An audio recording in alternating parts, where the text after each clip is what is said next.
Greetings. Today we are going to be talking about the origins of Buddhism. Now, around the year of 563 BC, a young Hindu prince is going to be born, and his name is Prince Gautama Siddhartha. And Prince Siddhartha was a little bit different than the other princes that were born into the Hindu society.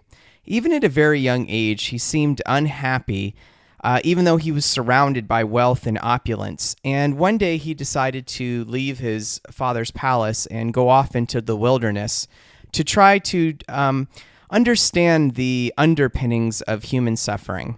And after many years spent in the forest, meditating and fasting or not eating, he came to the conclusion that there is suffering all around us, and the only way to escape the suffering is to disconnect oneself from greed and from the wanting of things, because his whole idea is that once you obtained something that you really wanted, it was only going to be a matter of time before you wanted something else. And so he thought that if you could somehow break free of all of this, you would reach a state of perfect peace called nirvana.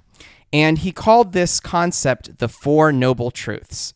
Truth number 1, suffering and unhappiness are everywhere. You can't escape it. Truth number 2, suffering comes from our desires and pleasures for material goods. Truth number 3, people can overcome this desire and reach a state of nirvana or perfect peace.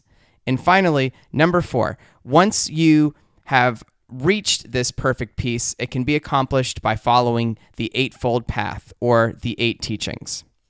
Buddhism, unlike I suppose other religions, is not necessarily something that involves a tremendous amount of ritual or something that states that you have to believe this or you have to believe that.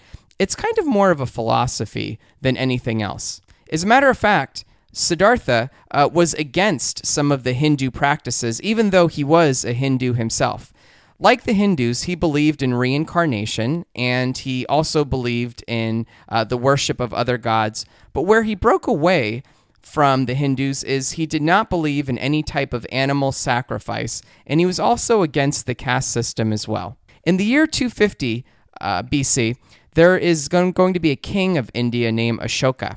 Ashoka decides to send out a number of missionaries or teachers along the Silk Road and other parts of Asia to spread the teachings of Buddhism.